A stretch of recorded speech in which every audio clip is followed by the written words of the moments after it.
Alright, I think we are live. Test, test, test. 1, 2, 3. How is it going? Is this coming through loud and clear? There we go. Let me know if you can hear me, if you can see me, if this is coming through loud and clear. Here, just play with the audio there. Test, test, test. Oh, the bars are over here, aren't Test, test. Test, test, test. Okay, see if that's coming through. Hey, it's Lee Hayward here, and every Friday afternoon I do a live video Q&A for the Total Fitness Bodybuilding YouTube channel, and today I'm doing a double stream. I'm also airing it on the Total Fitness Bodybuilding Facebook page. And I did this last week as kind of like a test to try and do a double stream to kind of just maximize the exposure, and it's a good thing I did, because YouTube... Normally when I do these chats, I've never had any streaming issues whatsoever, but for some reason, last week, the YouTube stream just literally stopped after 37 minutes. I thought there was something wrong with my computer. I thought my computer was crapping out, but it wasn't. The computer was fine. It was YouTube, just network error or whatever, and it just literally stopped the stream midway. So I didn't get a chance to finish the live stream, but thankfully I had a backup going, so I still completed the stream nonetheless. So, let's see who's coming. We actually have more people on Facebook today than we do on YouTube. And if that's the way it is, then I'll be focusing primarily on the Facebook page. That's cool with me. It doesn't matter where people tune into, whether they tune into YouTube or through Facebook. I've actually been getting a lot more interaction through Facebook lately than I have YouTube. So, there. But, so the way these chats work is I'm going to be hanging out here for the next... hour usually. That's how long I usually hang out for. And basically just we're going to have a free-for-all Q&A. So if there's anything that you would like to discuss, any questions that you have with regards to workouts, nutrition, any specific challenges when it comes to building muscle, losing fat, anything at all, hey, feel free to type into the chat window there and let me know, and I'll be more than happy to interact and chat with you. All right, and do the best I can to answer those questions and get you moving in the right direction. So, let's see. I'm just going to haul to the door there because there's a bit of noise in the background. Here. My son Harvey just got home from daycare and he had a good day, so he's all excited. That's why he's running around and ball of energy. Right? I mean, if we could bottle up the energy of a 3-year-old and sell that, like imagine how good that would be. Right? He's just like a ball of it. Like there's no caffeine, no nothing. It's just like, brrr. Like where does the energy come from? Truly organic energy coming through right there. All right, let's see who we got here joining in. We have Lee's joining in. We got 2 Lees joining in. Well, including myself, that makes 3 of us. All right, the 3 Lees. We have Iwan joining in. Chris is joining us. Andrew's joining us. Ryan's here. How's it going? So, Ryan's there from Scotland. Lee's saying it's coming through loud and clear. I'm glad to hear that. Thank you for letting me know. I always like to do an audio check or at least have someone let me know that the audio and the visual is coming through on their end. That's good. Got Ryan's over in Scotland. David's joining us as well. We've got Steven's joining in. Hey, how is it going, guys? Hopefully you're doing great today. And today, earlier, my wife and I, we went to the gym and got a workout in up at Platinum Health and Fitness, which is the gym that we train at. And it's feels so good to be back, training at the gym normally. I mean, that's something we really missed, I have to say. That was something that, during this whole COVID shutdown situation, like, man, that I really missed that. And it's good to be back. And again, my wife, I mean, she has a chance now to work out again, because when it was all shut down, like daycares were shut down, so I mean, she couldn't go to the gym. And now, like 3 days a week, we got Harvey's in daycare, so that's 3 days a week. We got an appointment to go to the gym, and it's scheduled. And this is one of our strategies, right, that we've set up. We actually switched the daycare that our son goes to, because there's a daycare that opened up right next door to the gym. And we had him in a different daycare before then. So right now, 3 days a week he's in daycare, and there's 3 days a week. There's no excuse not to go to the gym, because we're showing up right there anyway for the daycare. So I mean, hey, all we got to do now is walk next door. Boom, so we go to the gym. So that's a perfect excuse. I mean, anytime that you can find ways to stack, this is known as habit stacking. Like if you already have a habit in place in your life and you can stack other positive habits on top of that, to make it easier to follow through and do what it is that you know you should do, this is a prime example of it, right? So, I mean, we got to drop them off to daycare. Well, let's stack going to the gym on top of that. So we do that now 3 days a week, and I mean, it's great. All right, so I mean, that's something that you can try and look for in your own situation. If there's any ways, like I know a lot of people say, well, I don't have time to go to the gym, or I don't have time to do this. Well, look for where you're already making time in other areas and see where you can stack things on top of that. And that's one of our strategies.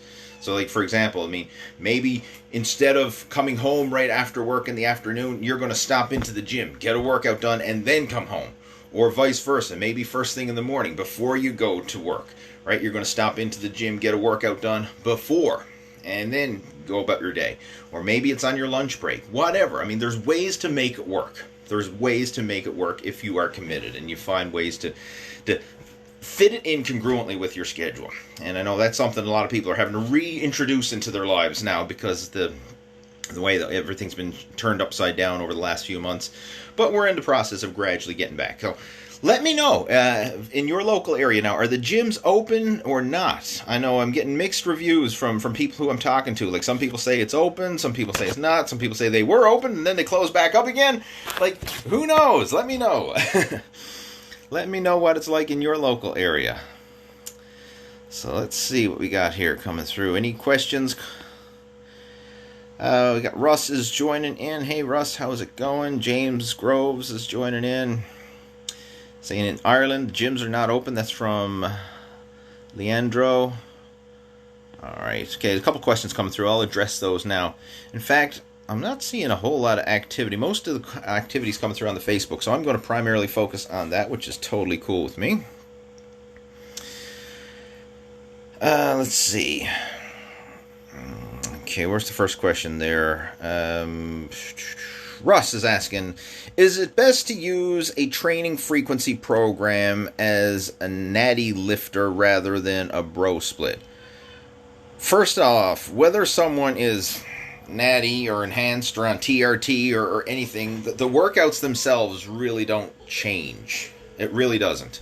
That's a big misconception, thinking that you do different things. Like, diet and training still applies regardless of the situation. You know, if somebody is natural or TRT or enhanced, it really doesn't change. I'm going to tell you that right now. I mean, maybe you'll be able to push yourself a little harder, recover a little faster, but the basics and the mechanics don't change. So that part of the question, you know, is universal.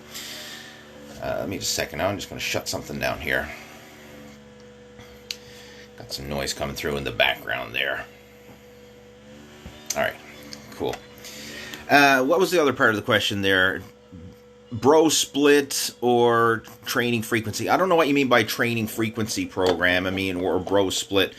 It really depends on the individual, and this is something that you can cycle. You really can. Like, in my own case, I'll go through phases where I'm probably doing total body workouts. I'll go through phases where I'm probably doing like upper lower, or maybe push pull legs, or sometimes I might even do a bodybuilding split, or sometimes I'll do a specific power or strength cycle. It really depends, right? There's no right or wrong when it comes to the training, and it depends on what it is that you want to focus on.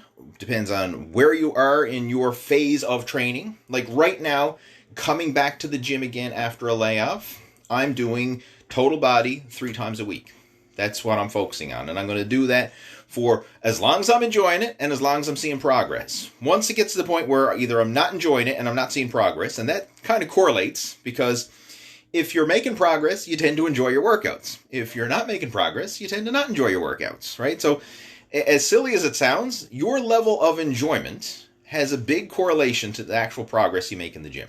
So once you get to the point where you're not enjoying it anymore and you're not seeing progress, then that is your cue then that you can change it up and do something different.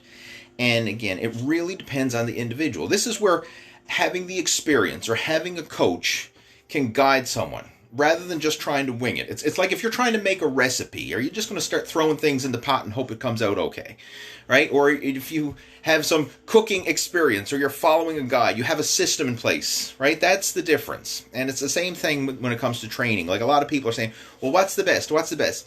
That's like me saying, you know, what's the best ingredients for a recipe?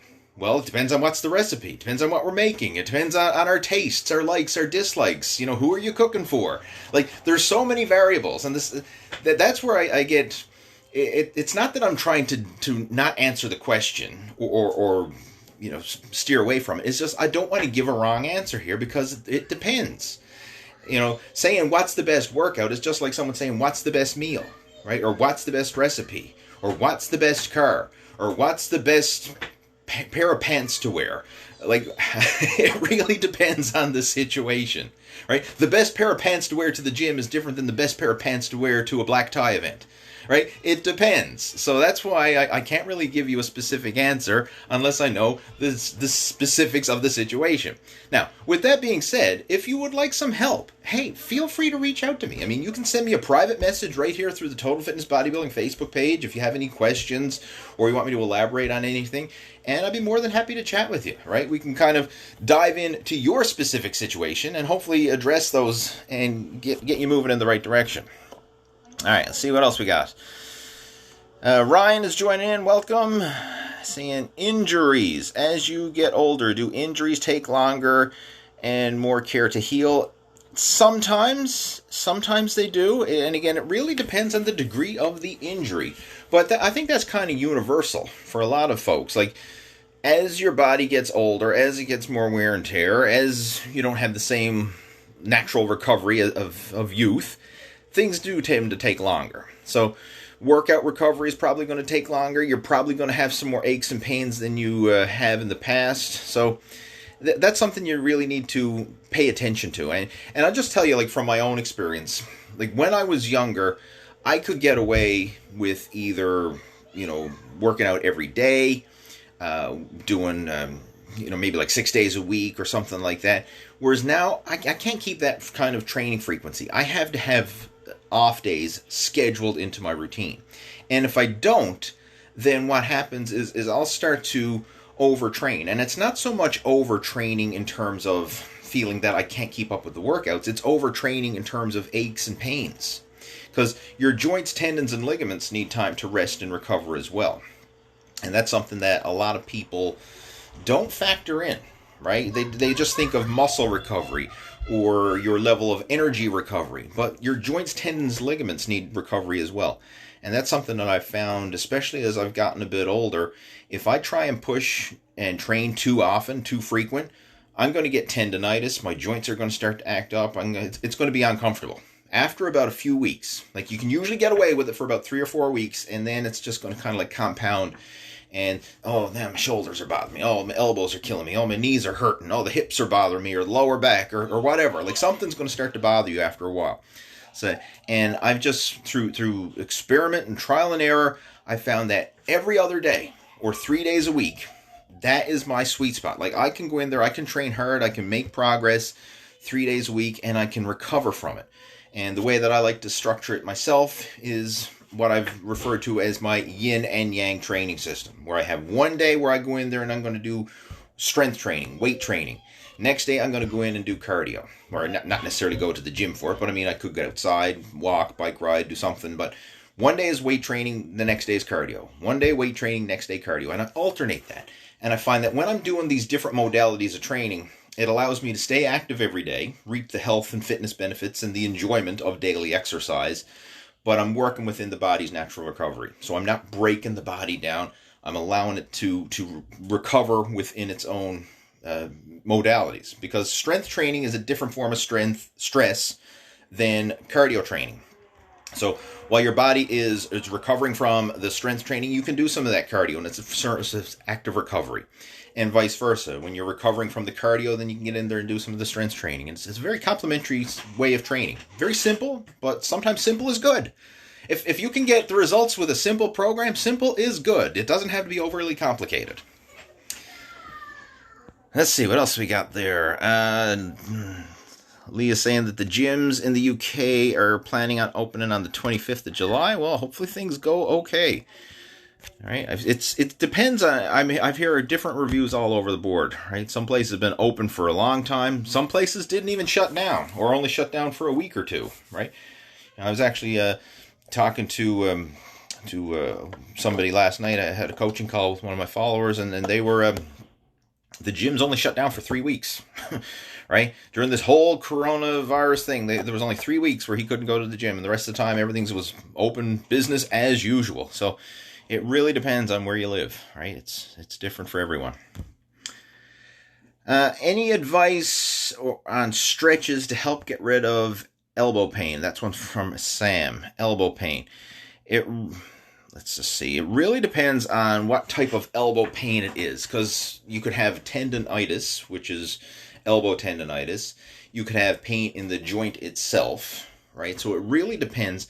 And then, of course, if you've had any pre-existing injuries where you've smacked your elbow, broke your elbow, whatever, injured it, that could come into play as well.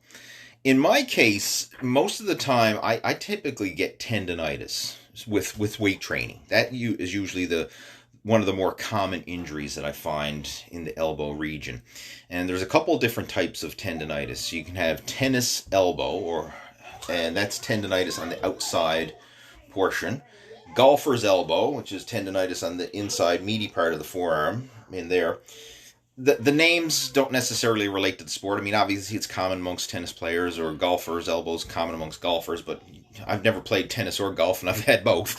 So the name is just a name, right? Don't get too emotionally attached, because I have some people say, well, how can I have tennis elbow? I've never played tennis. Like, it's just a freaking name. Don't get too emotionally attached here. So that's one of the common things. And what I found for a lot of those is when you're trying to work around your training, you really need to be specific with the exercises. And the simple answer here is, if any particular move hurts, don't do that move. Try and find another variation instead. And you can usually work around it pretty good, especially if you're training in a well-equipped gym. You know, sometimes different cable exercises are probably more therapeutic than free weights. You know, sometimes using dumbbells might be easier than using a barbell. Or maybe using the easy curl bar is easier than the straight bar. Little things like that. Maybe using rubber fitness bands, you can work around it. Sometimes changing your grip on different exercises, right? Like, instead of doing, say, like bicep curls with, like, say, the straight barbell, using the easy curl bar. Same thing if you're doing your tricep push downs. You know, try, instead of a flat bar attachment, maybe a V bar, a rope, something like that, to work around the pain that you're feeling. That's usually what I do myself. If I have any joint pain at all, I'll try different variations, different grips, different hand positions, wider, narrower, you know, a supinated grip, a neutral grip, whatever, and just see if I can find a particular movement that allows me to do the exercise without causing pain and discomfort in the joints. So that's one strategy that you can use for sure. Another thing that's really helpful as well is stretching. Like, a lot of times we're not doing enough stretching. So I recommend post-workout stretching to stretch out the body parts that you trained. Doesn't have to be anything elaborate. I mean, a few minutes can go a long way. And this is more of injury prevention. So it's kind of like preventative medicine versus fixing the problem, even though it may help to alleviate some pain, depending, you know, on the type of pain that you're dealing with. Another thing that you need to focus on too is making sure that you're working the agonist and antagonist of each body part equally. So do an equal volume of pushing and equal volume of pulling. Like if for your chest, like I like to pair up agonist and antagonist muscle groups whenever possible. So I mean, you can do chest and back, biceps, triceps, quads, hamstrings, and just make sure that you're working both sides equally. And that's one of the things that I'm actually doing now with my own workouts, is I'm working each of the major movement patterns, but I'm doing it so that everything is getting balance. So I do like an overhead pull and then an overhead press, horizontal pull, then a horizontal press. You know, making sure that everything is working in balance. So like an arm curl, then an arm extension. And I try to do that. And I find that when you work everything in balance and you don't have anything that's being neglected, it helps to reduce a lot of the pain, and it helps to prevent future injury and future muscle imbalances from occurring. So that's a whole bunch of strategies. And again, hopefully some of them can help, but it really depends on you, your individual situation, and what it is that you're dealing with. So, I mean, if you need some help with it, hey, reach out, send me a message. I'd be more than happy to chat with you, and maybe we can come up with some more applicable situation for you and your situation. What else we've got? Steve is saying the gyms have been open in Houston. That's good to hear. Glad. I know a lot of people are actually afraid to go to the gym, right? Even though the gyms are open. Like, I haven't seen, the gyms have not been crowded, right? That's one of the things. Like, I was wondering, how's it going to be after months of the gyms being closed and all that? Is it going to be hard to get in or whatever? And honestly, it hasn't been that bad at all. I haven't noticed any major crowds or busyness or lineups for machines. Now, again, I'm just speaking from my local experience in my local area. I know everyone's different, and probably bigger cities is a different situation entirely. But knock on wood, I haven't had any issues every time that I've been to the gyms thus far. In fact, it hasn't even been any different. Like, the only changes that I've seen is they got it set up so we can only use every second piece of cardio equipment. So they got like a do not use sign on every second piece. So it just creates a little bit more social distancing. More hand sanitizer coming out your yin yang than like hand sanitizer on the desk when you come through the door, or, hand sanitizer stations throughout the gym everywhere. And then just more encouragement of, hey, wipe down your machines, which you should be doing anyway, but just more emphasis on that. And they want to limit the number of people in the locker room. But I've never seen it crowded to the point where that has been an issue anyway. So really hasn't been any major changes, and I like that. So I can go in there and feels like I'm working out just the same as if there was no coronavirus, which is great. Who else? We got runners joining in. Welcome. Glad to have you tuning in. John is joining us as well. Let's see. Russ is saying, thanks for addressing his question. You're welcome, my friend. Hopefully it was helpful. Let's see. Another question here. When I do standing calf raises, I really feel the calf working. But when I do seated calf raises with dumbbells, I don't feel anything in the calf. I'm pretty sure my form is correct. I squeeze, I pause at the top and at the bottom of the movement. All right. You say when you're doing seated calf raises with dumbbells. So I'm assuming you're doing like the home gym variation. I've made videos about this where you can do like a home gym variation of a seated calf raise. And basically it's sitting with your feet elevated on a bench or a step or a block or something. Put some dumbbells or some sort of weight on your lap or on top of your knees and do your seated calf raises that way. It is a great way to do a seated calf raise, but it's not as hard as doing the seated calf raise machine. Like, if you look at the way a seated calf raise machine is at the gym, the leverage is usually way out in front, right? Like the weight is out in front compared to where the pad is on your knees. And due to that, the resistance feels a lot heavier. So like if you put 100 pounds on a seated calf raise machine versus like 100-pound dumbbells on your knees, the 100 pounds is going to feel heavier on the machine compared to just literally laying 100 pounds on your lap or on your knees due to the leverage of the machine. So hopefully that makes sense. So it could be that you're just not training them heavy enough or hard enough. Now, the problem with that is it's not practical sometimes to put as much weight as you physically can handle when you have to physically pick it up and lay it on your lap when you're doing like a home gym seated calf raise variation. So what I would recommend is I would do them at the end of your calf workout, for one. So pre-exhaust your calves with standing calf raises. If you want to do some body weight calf raises or single leg calf raises or whatever, just pre-exhaust those calves first. And then save the seated ones for afterwards. And chances are, when the calves are already pumped and pre-fatigued, you'll probably get more feeling out of the seated calf raise afterwards. But it's important to do for maximum calf development, it's important to do a calf exercise with your legs locked out, as well as a calf exercise with your legs bent. And the reason for that is it engages different muscles of the calves.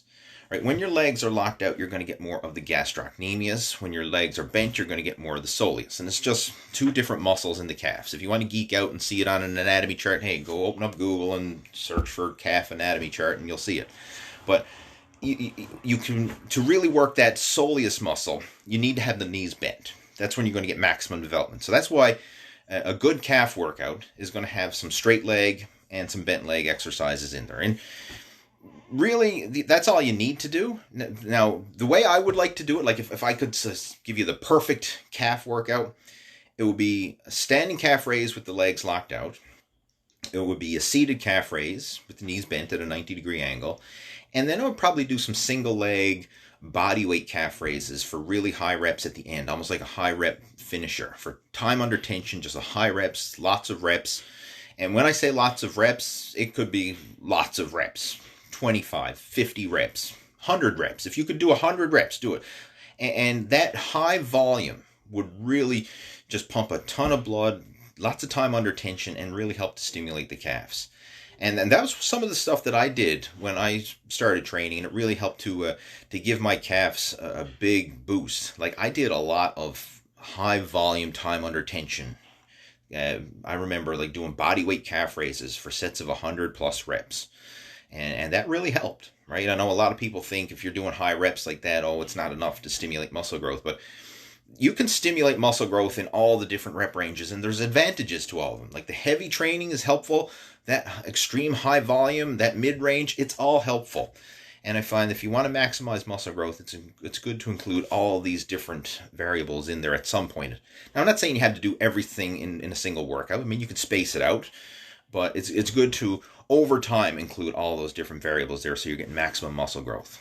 But that's probably why you're not feeling the seated calf raise to the same degree, and it's due to the fact that the leverage is not the same. It's not the same as doing the seated calf raise machine at the gym. Anyway, hopefully that made sense.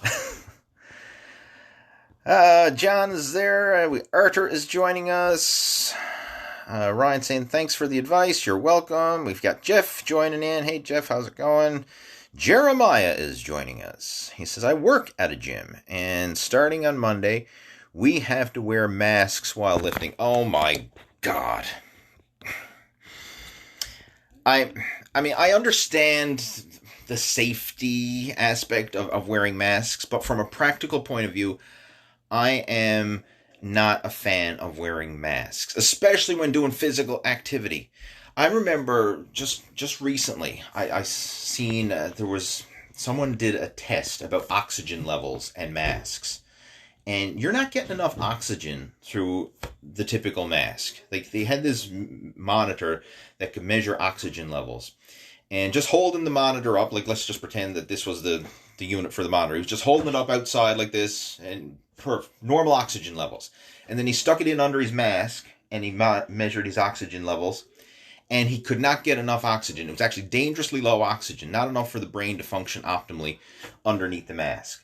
Like, you're not getting enough oxygen. And the problem is you're breathing out your carbon dioxide, and then you're also breathing that back in, along with a mix of whatever oxygen is sneaking in through the mask. Like, you don't get enough air. And for the short term, like, if you're just wearing the mask while you're in the grocery store, or you're wearing the mask while you're, whatever, you're doing your little errands, and it's just like you got it on for a half an hour and then you take it off. Like, big deal, right? That's not really going to hinder you. But if you're wearing that mask all day long at work, then all day long you're not getting enough oxygen to your brain. Or if you're trying to work out, right, where you need oxygen to your system, and then you're trying to, like, I mean, you're like Darth Vader in a mask, right? I mean, come on. Like, again, I understand the safety aspect of it all, but from a practical point of view, I would not want to be working out with a mask. I can guarantee you that. I would not want to do it.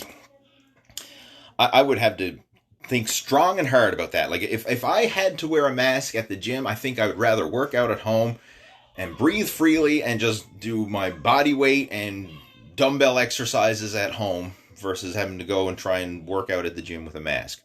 Unless you could get some sort of high-tech mask that had better airflow. I mean, maybe there are. I haven't researched mask technology or to see what's available, but the standard old masks that most people are wearing, you're just not getting enough airflow through it. And I would definitely not want to try and work out or do cardio or anything else while sucking through a mask, man. Anyway, that's my mask rant for the day. And anybody who has to wear a mask at work, let me know. I bet you're getting more headaches, you're feeling more exhausted, more irritation, stress, aggravation, you name it. Like, people are saying, well, it's the stress of everything else. I'd say it's just lack of oxygen. Like, your brain needs oxygen, your body needs oxygen. And if you're constantly oxygen deprived throughout the day, you're going to feel stress, you're going to feel exhaustion. You're going to feel headaches. You're going to feel moody. I mean, it's just going to make you feel like a piece of shit. Pardon the French, but it's true. It's going to make you feel like crap, and that's just the nature of it.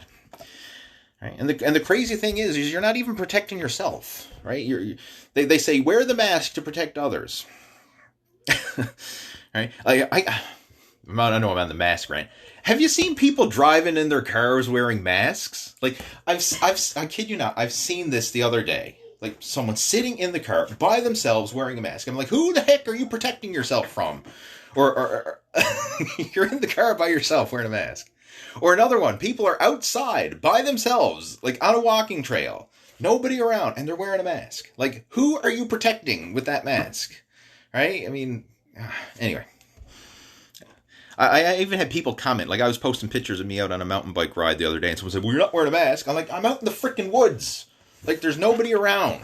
Like, literally, there's not a soul around for as far as the eye can see. Who am I protecting by wearing a mask?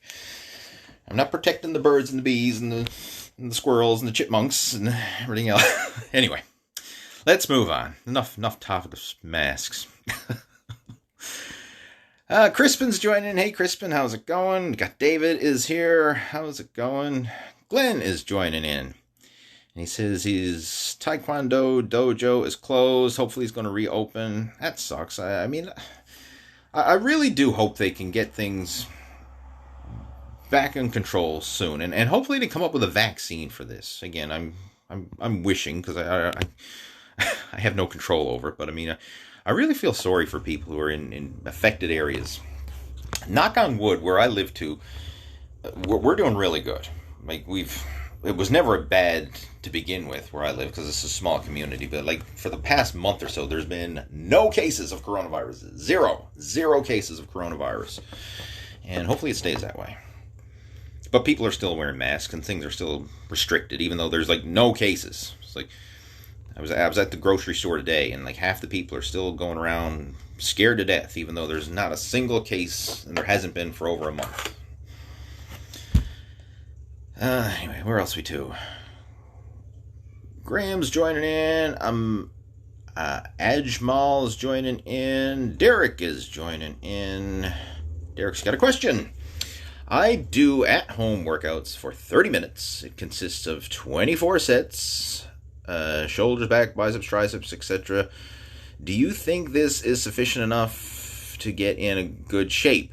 First off, if you're doing 24 sets in 30 minutes, you're not wasting any time. I mean, if you literally are doing 24 sets, because first off, when you factor in doing the actual exercise, setting up the exercise, I'm assuming what are you getting, like 10 seconds rest in between it? Like to be able to cram in 24 sets in 30 minutes, I physically could not do it. Could not do it. So again, you must be like a non-stop machine. Like as soon as the workout starts, racing through, getting it done. But regardless, can you get in shape doing home workouts? That's the question, right? Regardless of how you time it and make it work. Absolutely. I mean, the most important thing is that you're actually working out and stimulating muscle growth. It doesn't matter if you're doing it at a gym, if you're doing it at home, or where you're doing it, or what you're using. It's about placing stress on the muscle. Now, from a practical point of view, I like to get to the gym. I like the variety of the gym. I like the atmosphere. I like the enthusiasm. I like being around other people who are working out, because that helps to encourage me and motivate me and give me more energy. When I'm working out by myself at home, it can get pretty boring, pretty stale, and it's hard to muster up the energy. You have to be self-motivated when you're at home. Now, I'm not saying that you can't do it, right? Absolutely you can. I mean, I did it for years. I trained for 8 years in a basement home gym by myself before I ever joined a commercial gym. I've done 3 bodybuilding shows training by myself in a basement home gym. So can it work? Absolutely. Do I think it's better to work out at a public gym with better equipment and a better atmosphere and other people and energy and all that? Absolutely. I think that's better. Provided that you're not having your workouts disrupted and you're waiting on machines all the time and stuff like that. That can be a pain in the ass. But if you're in a good gym, which is not overly crowded, and like I say, you can comfortably do your exercises without having to wait or on machines and stuff like that, you can't be beat. It really, that's the optimal situation right there. But in my case, I like to have both options. I like to have that home gym, and I also like to have the commercial gym.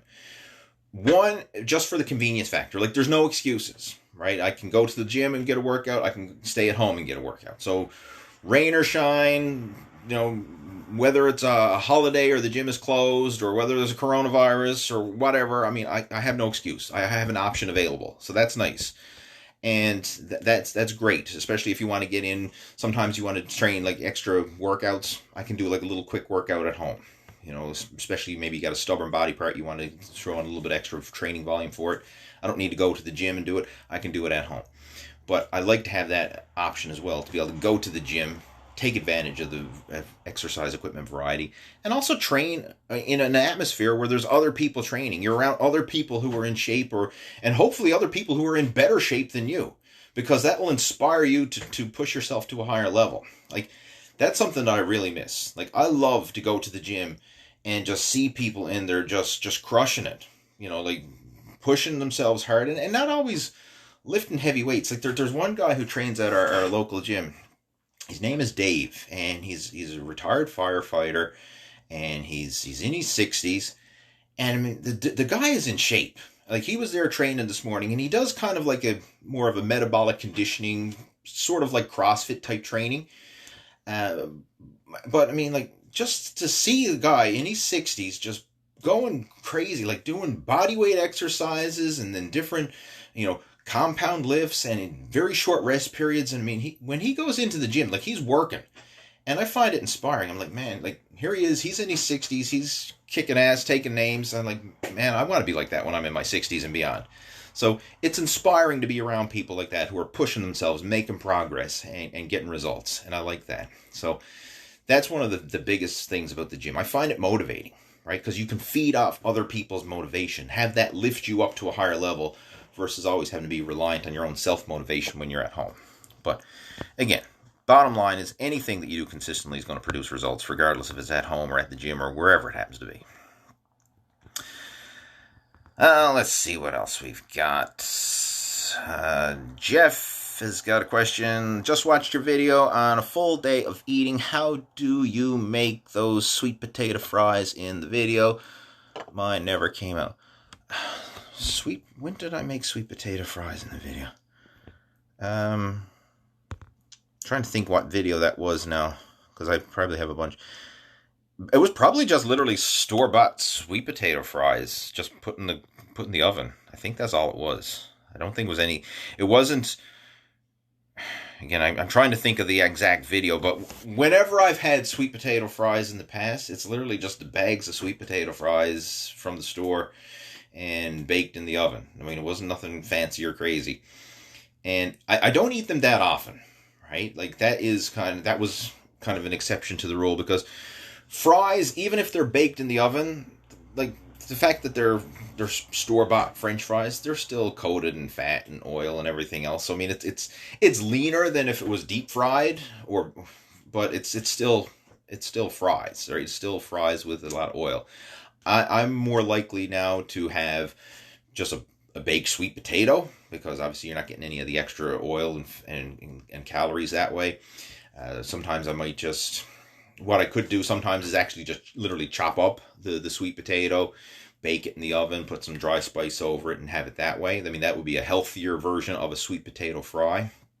But again, I'm not sure on the exact video you're referring to, but it was just literally just a bag of store-bought fries thrown onto a cookie sheet and baked in the oven. Wasn't a lot of thought gone into it. Graham's joining, got a question. I'm currently cutting. After that, I do want to start a bulk, but how far do I cut? Should I have a small bit of fat on me, or the more skinnier I am, the better? Hope that makes sense. Thanks. Yeah, it does. It makes perfect sense. And you know what, Graham? If I'm totally honest and forget bulking, forget cutting. Seriously, if I could go back in time and change anything about what I did when I was going through my bodybuilding journey, I would have eliminated those words from my vocabulary, bulking and cutting, because it's really a waste of time. And what I mean by a waste of time is when you are bulking, you're typically gaining extra fat.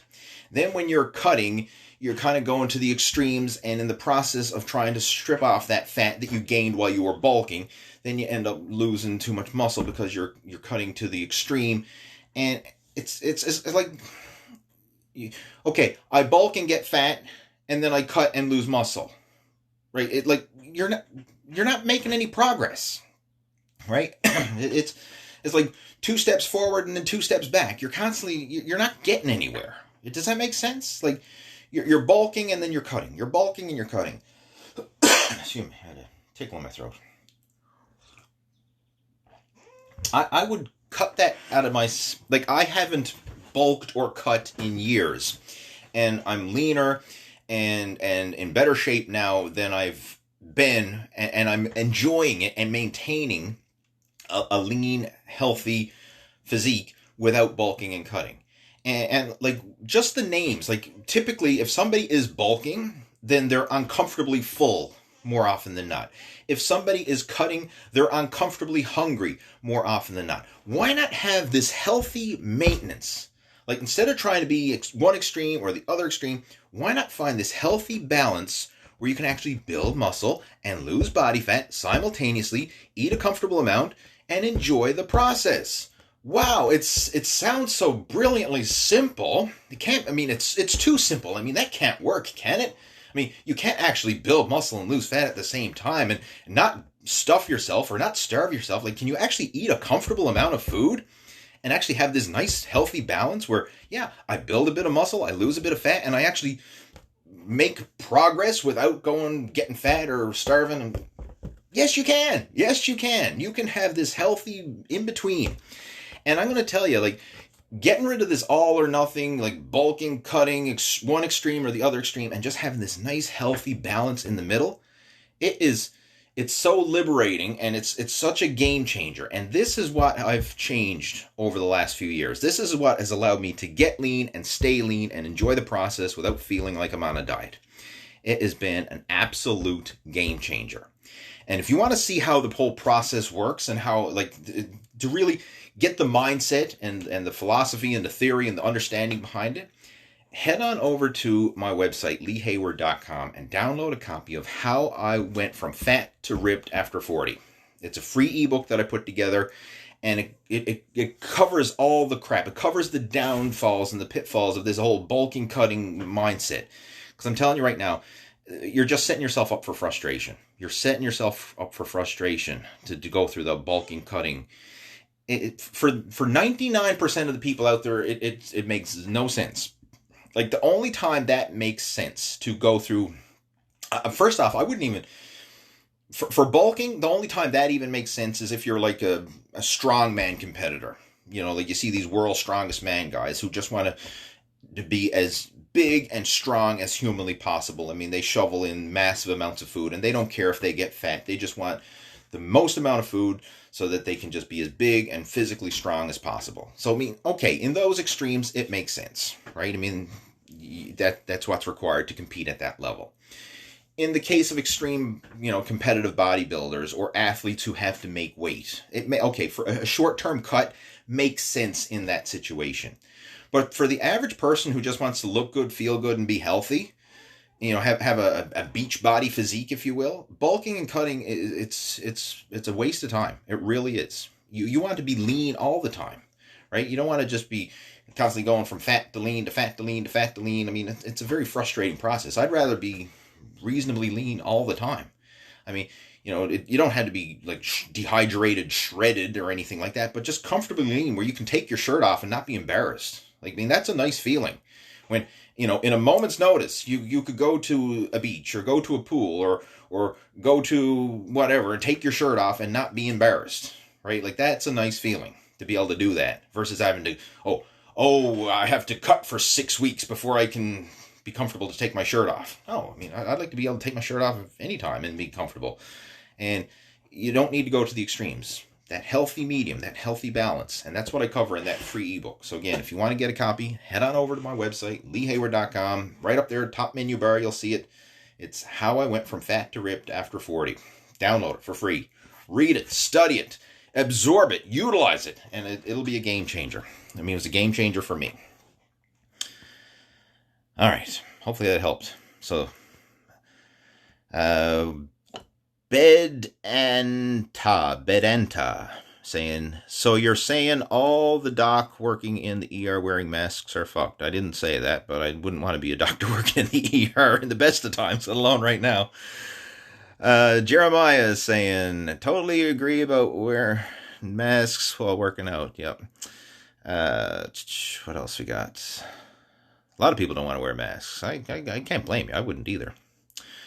Aaron's joining in. Welcome.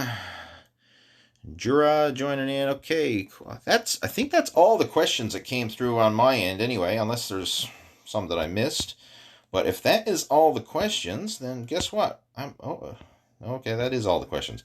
I'm going to get ready and clue it up, because I got my wife and got my son out there, and they're preparing supper. We're having a barbecue tonight. All right, so we're going to go out there and have a family barbecue and enjoy it. So hopefully you enjoyed the video chat. I enjoyed doing it, and I'll do another one next week. So I'm guaranteed going to be using the Facebook platform. It seems to be getting more interaction on the Facebook than I do on the YouTube. So again, hopefully you enjoyed it, and I'll talk to you next week. Have yourself a good one. Take care. Over and out.